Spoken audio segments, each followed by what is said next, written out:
l'un de nos consultants boxe, notre consultant boxe de référence, John Dovey, qui est avec nous. Comment ça va, John ? Ça va bien ? Ça va bien. Très très bien. Oui, J'avoue, je me suis pas levé, c'est hyper impoli, mais c'est parce que sinon, quand je fais ça, je dérègle tous les micros. T'inquiète pas, pas de problème. J'ai une excuse. Ça va, t'as pu te reposer un petit peu ? Oui, un petit peu. C'est vrai que la nuit a été assez courte. Ouais. Et la journée, c'est les enfants. Mais voilà, ravi d'être là en tout cas. Tu sais très bien, parler de la boxe, surtout parler de Gervonta et la soirée qu'il y a eu.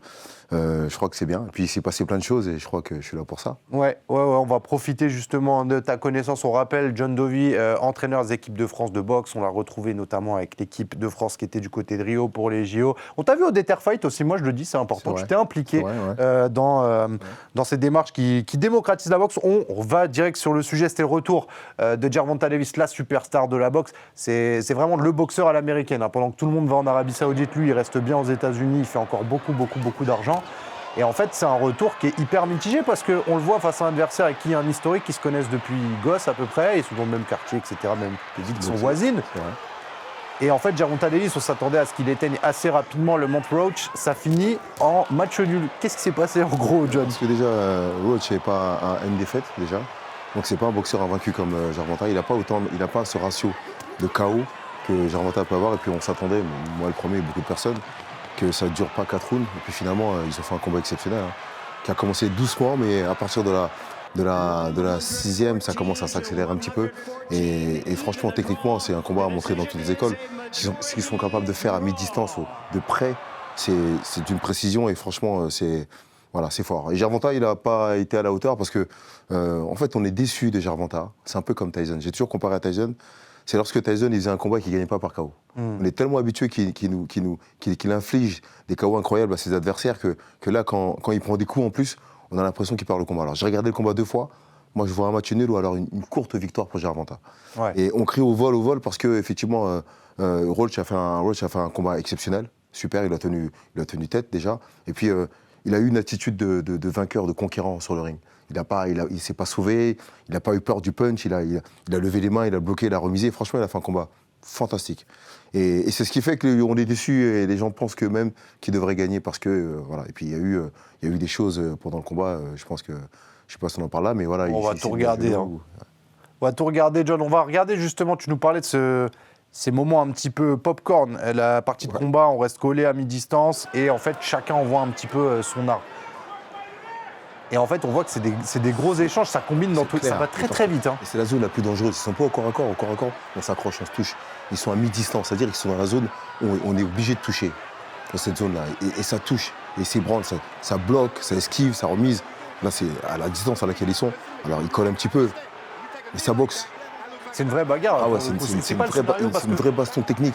On s'attend à voir Davis rouler Kabir un peu sur la montre Roach. Tu savais que la montre Roach, peu de gens savaient que la montre Roach, il pouvait rentrer là-dedans, non ? Non, on savait qu'il avait le potentiel pour, effectivement, parce qu'il a aussi, comme on se le disait, il y avait un passif entre les deux. On savait que c'était un combattant qui était un top niveau, c'était vraiment le haut du panier. Mais comme le dit John, 93% de KO pour Gervonta. Donc on se disait que ça allait, on se demandait pas comment Gervonta allait finir, mais plutôt quand. Mais finalement, on a un Lamont Roach qui défensivement a proposé de très belles choses et il n'a pas démérité. Il a été très courageux dans les échanges et il renvoyait autant de coups que Gervonta. Donc c'était à toi, à moi pendant les 6 derniers rounds. Et c'est aussi pour ça qu'on a eu l'impression qu'il aurait pu avoir la victoire. C'était le plus précis en fait. Et quand on regarde, on analyse bien le combat de façon très fine, on voit que c'est lui qui finit les échanges. Il est plus précis dans l'attitude, parce qu'il y a ça aussi. Il y a les coups qu'on donne, il y a la qualité des coups qu'on donne, et puis il y a l'attitude qu'on montre. Et l'attitude qu'il a, on n'a pas l'impression que c'est lui qui est le challenger, on a l'impression que c'est lui qui est le patron sur le ring. Il finit les actions, il est plus précis. Et puis Gervonta commet des petites erreurs défensives que lui ne commet pas. C'est pour ça que sur la deuxième partie du combat, on est tenté de lui donner quasiment presque tous les rounds. Ouais, effectivement, il y a même des moments, je ne sais pas ce que tu en penses, mais où tu as l'impression que Gervonta, il sort un petit peu du combat, il regarde un peu en dehors du ring, comme s'il cherchait quelqu'un, alors que Lamont, il est tout le temps focus et il continue d'avancer, et même si à la fin, ça se trash talk, il se rentre dedans. Exactement, et Roach, même pendant la minute de repos, quand il est dans le coin, il est stoïque, il est vraiment concentré, alors que Gervonta, il cherche quelqu'un à l'extérieur, il se met à genoux, il prend sa serviette, il crie sur son poing. Un petit peu particulier, grosse histoire. On rappelle, les deux sont affrontés en jeunes, ils avaient une quinzaine d'années. Et en fait, il y a des gros duels entre Washington et Baltimore, qui sont les deux dans le Maryland. C'est un peu vraiment les quartiers qui s'affrontent. C'est pour ça que les deux se connaissent très bien et qu'il y a cette historique. Il y a un fait dans le combat. Et en vrai, c'est sur ce point-là qu'on doit s'attarder parce que limite, j'ai envie de dire, les règles de la boxe ont été transgressées, John. Ouais. On va regarder les images. Il y a eu un genou à terre en plein milieu du fight de Gervonta Davis. Le genou à terre, c'est normalement synonyme d'être compté. C'est un Exactement. knockdown, en fait. C'est-à-dire que c'est un round perdu 18, normalement, aux yeux des juges. Ouais. Et là, on le voit, il met le genou, il file vers son coin. Et en fait, on n'a pas du tout le droit de faire ça. Mais normalement, il n'a pas le droit. Et normalement, l'arbitre doit le compter. Ouais. Et si on ne prend pas le combat, l'arbitre peut même arrêter le combat. On a déjà eu le cas en France avec Ndombé. Ouais. Là, c'était du MMA, mais c'est un peu pareil. Oui. C'est l'arbitre qui décide à quel moment on arrête le combat. En fait, il doit mettre un genou au terre. S'il a un problème, il met un genou au sol et il demande à l'arbitre qu'il y a un problème. Et l'arbitre lui pose la question. Et là, il va lui dire tiens, j'ai oublié mon protégeant ou quoi. Et là, de son propre chef, il met un genou à terre et puis sans rien dire, il va tout seul dans le coin et il demande à ce qu'on lui essuie l'œil. Et d'autant plus, ce qui peut porter à préjudice, c'est que déjà, ça ne se fait pas, parce que l'arbitre aurait dû le compter. Et on voit que quand à la fin du combat, il y a un match nul, on se rend compte que cette incidence-là, qui a priori n'a pas forcément d'incidence au moment où ça le fait, bah, sur la fin du combat, s'il perd ce round, il perd le combat. Ouais, exactement, c'était Et événement. donc- Ça, et donc, ça fait que c'est un exactement. gros what if, ouais. Et donc, Tu dis- c'est une incidence incroyable. Et puis surtout, il se met un genou au sol, il va dans le coin, après avoir pris un coup. Donc, ça peut prêter à confusion. Est-ce que le coup lui a fait mal? Est-ce que c'était un subterfuge pour essayer de récupérer un petit peu? On ne sait pas. Alors- C'est pas son genre, mais La Montroach, lui, il le dit justement, il dit comme toi, il dit si on comptabilise ce knockdown, parce que moi je connais les règles de la boxe, j'ai gagné parce que du coup, on lui enlève encore un point sur un round, si égalité, je prends un point de plus, j'ai gagné. bien sûr. Il tient la route. La justification de Gervonta Davis, elle est quand même en plus dure à recevoir, c'est qu'il dit ouais mais les gars, on m'a fait des tresses il y a 2 jours et en fait avec la graisse qu'on utilise sur les tresses, j'en ai eu un petit peu dans l'œil, du coup j'ai pas vu. Alors je cherche pas à accabler Gervonta Davis, mais il n'est pas vraiment dedans, non? Tu le disais, Ouais. je t'entendais aux commentaires hier. C'est pas le Gervonta qu'on a l'habitude de voir. D'habitude, c'est toujours le même schéma. Il Ouais. laisse passer les premiers rounds, il accélère, c'est fini. Ouais. Là, on sentait qu'il était ailleurs. Il parle beaucoup à l'arbitre, il a l'air dégoûté. Enfin, on sait Il pas. regarde en dehors du ring, ouais, c'est étrange. Je pense pas que c'est le premier surpris de l'adversité. Il n'attendait pas un watch à ce niveau-là de pratique. Il ne s'attendait pas, il pensait que sa puissance, comme d'habitude, allait le déstabiliser, qu'il allait s'en sortir, que ça n'allait pas durer longtemps. Et il a commis l'erreur de péché d'orgueil. Il est arrivé peut-être un peu trop confiant. Et on a tous pensé que le combat allait durer 4 rounds. Hein. Et finalement, il perd pas face, parce qu'on ne le voit pas pleurer, mais on le voit un peu dans l'attitude. Et des fois, il y a des coups de coude, il n'est pas sérieux. Et il est surpris, en fait, sur tout ce qui se passe. Il prend des coups auxquels il n'est pas habitué. Il est marqué quand même pendant ce combat. Ouais. Et il est obligé de faire un peu du Gervonta. Il me bluffe fait un petit sonner peu. à un moment, tu sais, il recule Ouais, il y a un peu un en moment, Ouais, Oh, il n'est pas sonné, il est un peu déstabilisé parce Oui, qu'il n'a ouais. pas une mauvaise position de jambe, mais il est pas sonné dans le combat. Je ne On vois a- pas sonné, moi, en tout cas. On en a vu plusieurs des combats de Gervonta Davis sur MC Sport. Il y avait Hector Luis Garcia, il y avait Ryan Garcia. Tu l'as trouvé moins bon que sur ses sorties précédentes, justement, foncièrement, Gervonta? Moins bon parce que je pense que c'est tout un processus. Alors, j'ai cru lire qu'il ne voulait pas accorder un match revanche. Je ne sais pas, moi. Parce que c'était peut-être le dernier combat de sa carrière, c'est ce que lui il essaie de dire. Alors juste pour raconter l'histoire, Il a dit qu'il en faisait 4. il avait pris une retraite. Il voulait se consacrer à la religion. Il sort de la retraite pour ce combat. Et en fait, tout le monde de la boxe, Kabir, dit ouais, mais il prend les mecs. Il n'y a plus personne qui prend ces mecs-là Exactement. aujourd'hui dans la boxe. Tout le monde va en Arabie Saoudite prendre les plus gros. Donc on se dit il est un peu en marge. Et en plus, il revient, il fait ce résultat qui est beaucoup plus contrasté que ce qu'on devait attendre. Ouais, surtout qu'on a un gros narratif de rivalité entre lui et un autre un gros champion, Shakur Stevenson, qui a combattu la semaine dernière face à Josh Padley. Et justement, on a toujours voulu avoir ce fameux combat entre Stevenson et Gervonta. Et ce combat-là, c'est pas forcément un très bon signal pour la suite, en se disant, même s'il a un autre combat qui se fait, et s'il se fait contre Stevenson, ça peut être compliqué s'il a du mal à passer le challenge face à Lamont Roach, qui est un combattant qui est un pedigree en dessous de Shakur Stevenson. John, on avait écrit ça, un match nul qui donne à manger aux haters. On sait que Gervonta, il a toujours un petit peu divisé Oui. malgré son talent phénoménal. Tu penses qu'il donne aussi un petit peu à manger à ses détracteurs avec ça? Alors, les haters, il y en aura toujours. C'est pas ça. Ce que je peux dire, c'est qu'on met l'église au milieu du village, là. Et pour lui et pour Shakur, parce que Shakur a fait une prestation qui n'était pas terrible. Et pour ces Américains, entre guillemets, on les connaît, c'est l'attitude un peu arrogante qu'ils peuvent avoir, qui se chambrer tous les deux, ça les calme un petit peu. Ouais. Gervonta, ça le remet un peu à sa juste valeur, ça le calme un petit peu. Et pourtant, c'est un boxeur qui est pétri de qualité. Et surtout, Shakur Stevenson, par rapport à sa prestation, il y aura un peu plus de modestie, j'espère. Et quand ils se rencontreront, ils vont fermer leur gueule, si on peut passer l'expression. Et ils feront le combat technique et surtout, ils seront très impliqués et très entraînés et très préparés. Je pense que Gervonta, il devrait accorder une revanche à Roach, Ouais, je suis c'est normal. Et je pense qu'il arrivera avec d'autres arguments. Il sera concentré différemment, il sera préparé différemment. Et je pense que, et je le disais, c'est l'orgueil. Il a pensé que le combat n'avait pas duré 3-4 rounds, il allait accélérer, et puis finalement, c'était plus compliqué que prévu. Il a de la chance. Tu penses Il peut aller jouer au loto. Tu veux voir on veut voir une revanche, on veut voir Chaco, enfin on veut pas une fin de Non, carrière moi, pour je veux une Gervonta revanche. Davis. Parce que le combat était. Je veux un deuxième. Avant même la fin du combat, je le disais aux commentaires hier encore. Je disais, avant que le combat soit terminé, je dis ce combat mérite une revanche. Peu importe le résultat. Moi, je voyais Gervonta légèrement devant ou un match nul, mais il mérite franchement une revanche. Parce que Watch a fait un combat d'une qualité et d'une intelligence rare. Oui, tout à fait. Et puis là, on parle de revanche, mais on rappelle que c'est un match nul finalement. Donc on ne sait même pas qui se départage entre vrai. les deux. Donc je pense que C'est vrai. le match retour est forcément second match. nécessaire. C'est vrai. Parce que Il faut employer le bon terme. C'est pas une revanche, c'est un match retour, je dirais. Et le grand gagnant peut-être de ce match nul, même s'il n'y a pas de gagnant sur le papier, c'est peut-être le Montroach qui gagne du respect, de la visibilité et qui va aussi sans doute augmenter ses bourses après une prestation comme celle-ci face à quelqu'un comme Davis. On reste sur les gagnants un petit peu du week-end. La Montroach, du coup, on le découvre puisque ce n'était pas un nom aussi fameux que celui de Gervonta Davis. Il y a un autre nom, mais c'est un nom tricolore qui a fait parler de lui cette semaine. C'est un très jeune boxeur professionnel, mais qui là était en règle. Alors c'est un peu particulier, hein. John, tu nous aideras. On va l'accueillir, c'est Christopher Hippocrate. Parce qu'en fait, il a fait un truc de ouf cette semaine, Christopher, et on sent qu'il est quand même content. C'est qu'il a battu le champion olympique de boxe qui nous avait tous un petit peu attristés cet été, qui avait battu Bilal Benama.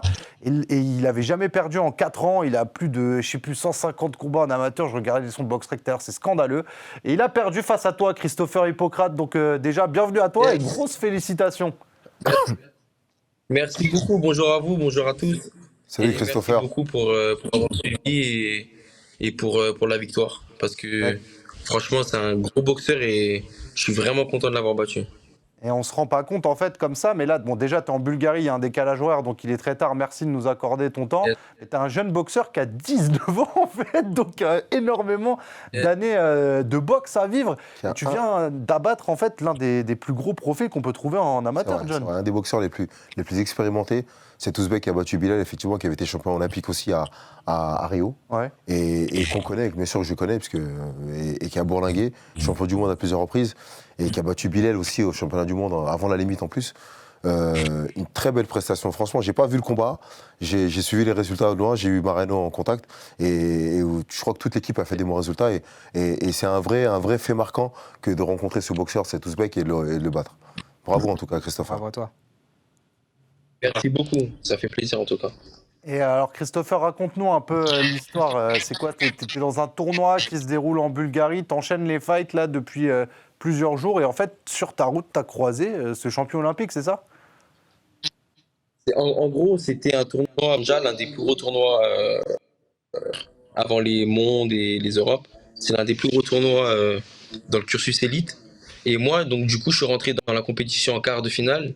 Et directement, je suis tombé au tirage au sort, je suis tombé directement contre Hassan Boy. Ok, et alors comment tu te prépares? Comment est-ce qu'on aborde un combat comme celui-ci? Parce que, en général, j'imagine, dans un tournoi, c'est un peu le nom qu'on cherche à éviter, normalement, non? C'est vrai.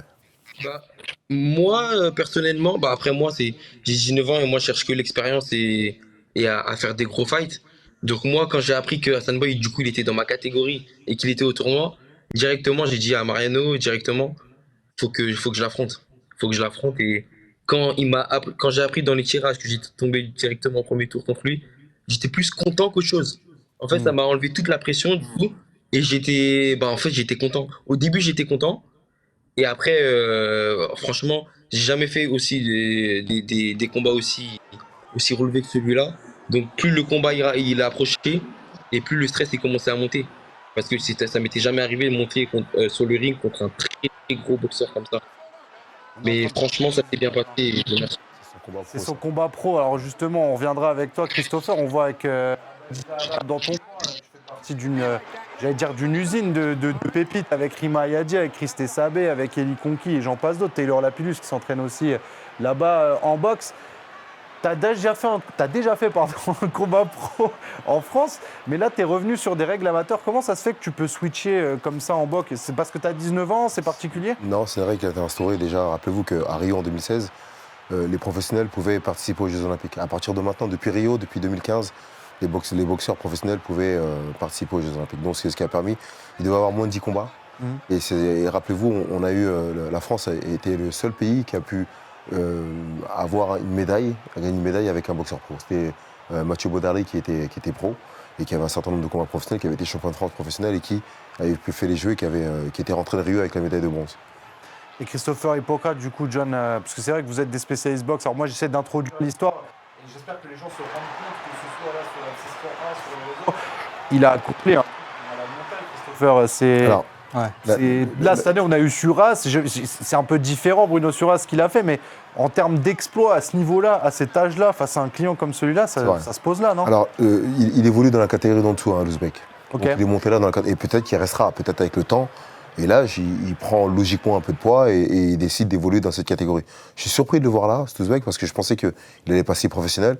Et 2 fois champion olympique et se consacrer complètement à une carrière professionnelle. Et surtout que les Ouzbeks font parfaitement et très bien la transition maintenant. Et il y a de plus en plus d'Ouzbeks qui sont champions du monde et qui passent pro. Et donc le voir là encore, ce tournoi, c'est le plus vieux tournoi, un des plus vieux tournois européens. Je crois qu'il est, c'est à 70, je sais plus, quarantaine, une cinquantaine d'années que ce tournoi existe. Et donc c'est fait un tournoi très relevé parce que les Asiatiques y viennent, les Cubains, et donc il y a beaucoup de monde. Et c'est là qu'on se frotte au Gotha, je dirais, au niveau international, et ça permet de prendre de l'expérience. C'est très bien qu'il ait battu, parce qu'en même temps, des fois, il faut des combats pour faire des déclics. Il y a des défaites, il y a des victoires qui créent des déclics chez un boxeur parfois, et c'est ce qui fait qu'après, il devient invaincu et qu'il comprend un certain nombre de choses. Ouais, surtout à ce moment-là de la carrière, à 19 ans, À 19 ans, on c'est dit super. que prendre un gros palier comme ça et commencer et finir sa carrière amateur et en tout cas engager sa carrière professionnelle après avec un gros adversaire comme celui-là, ça peut que être un bon signal et puis surtout arracher la victoire face à lui, c'est que du positif. C'est bien, et puis surtout, on a une histoire avec ce Ouzbek. Il a battu notre Bilal à chaque fois, donc quelque part, t'as vengé Bilal pour nous, et c'est bien. T'as vengé le pays, Christophe. T'as vengé le pays. Tu nous as tous mis bien, Tu nous alors as on va tous pas se vengés. mentir. Qu'est-ce que c'est la suite pour toi après ce tournoi-là? Justement, il y a des championnats à suivre. Enfin, je pense qu'il y a plein de gens qui voudront continuer à suivre un petit peu tes aventures. Quand on découvre un jeune boxeur comme toi qui déjà accomplit des exploits, bah, on a envie de le suivre jusqu'au bout et au plus haut niveau. Donc, c'est quoi les prochaines échéances pour toi? Prochaines échéances, il y aura un stage au Brésil. Mais après, je ne sais pas si je serai convié, mais c'est dans le programme de l'équipe. Il y aura un stage, du coup, suivi d'un tournoi. Il y aura. Après, nous, on connaît que ça pour l'instant. Mais après, c'est sûr qu'il y aura d'autres échéances prochainement dans l'année. En gros, c'est pour préparer les championnats du monde qui arrivent en septembre. Bon, après, j'espère que je serai sélectionné. En tout cas, je ferai tout pour y faire le résultat. Et on pourrait te retrouver au JO de Los Angeles, justement, pour l'équipe de France olympique. C'est un truc qui t'intéresse? C'est dans l'objectif, c'est sûr. Après, en 4 ans, il peut se passer beaucoup de choses, mais c'est sûr que c'est l'objectif de tout amateur de participer au JO. C'est tout ce qu'on lui souhaite. Christopher est un boxeur de qualité. Et pour l'avoir suivi un petit peu, il est pétri de qualité. Il y a beaucoup de choses à faire avec lui. Il est pensionnaire de l'INSEP. Donc il s'entraîne, c'est un membre de l'équipe de France à part entière. Et il est en train de travailler à 19 ans. Et surtout, quand on rentre à l'INSEP après une Olympiade, après les Jeux Olympiques, c'est la période où on comprend des choses, on commence à rentrer dans un processus de travail, dans un processus de haut niveau. Et là, il s'entraîne 2 fois par jour, il va voyager à travers le monde, il va aller bourlinguer, mettre les gants et castagner à travers le monde. Et c'est ce qui va la guérir. Il va prendre de l'expérience en même temps qu'il va prendre de l'âge. Et dans 4 ans, l'idée, c'est qu'il arrive à guérir avec l'expérience qu'il faut. Dans 4 ans, il aura 23 ans. Ça sera plus le même homme, il sera plus aussi jeune. Et il aura pris beaucoup d'expérience. Et là, il se sentira proche d'une qualification et de la médaille olympique. Bah, en tout cas, on a hâte de suivre ça. Bon, il ne sera pas aussi jeune, il restera jeune quand même. Oui, il sera moins jeune que maintenant. En tout cas, Christopher, merci d'être passé. Tu te couches un petit peu plus tard à cause de nous. Merci. En tout cas, en plus, tu es en Bulgarie, il y a du décalage horaire. Il y a un petit peu de friture sur la connexion. Mais tu es invité dans le studio à Paris quand tu veux. Quand tu fais ton retour, ce sera un grand plaisir de t'accueillir. Ça fait énormément plaisir. Merci à vous. Passe le bonjour à toute l'équipe, à Mariano et à toute la team. Ouais. Merci beaucoup pour l'invitation. On t'en prie, Christopher. Bonne soirée à toi. À très très vite. Un boxeur à suivre. Soutenez-le, les amis. Et vous allez voir, j'espère qu'on vivra encore de très belles histoires avec Christopher Hippocrate.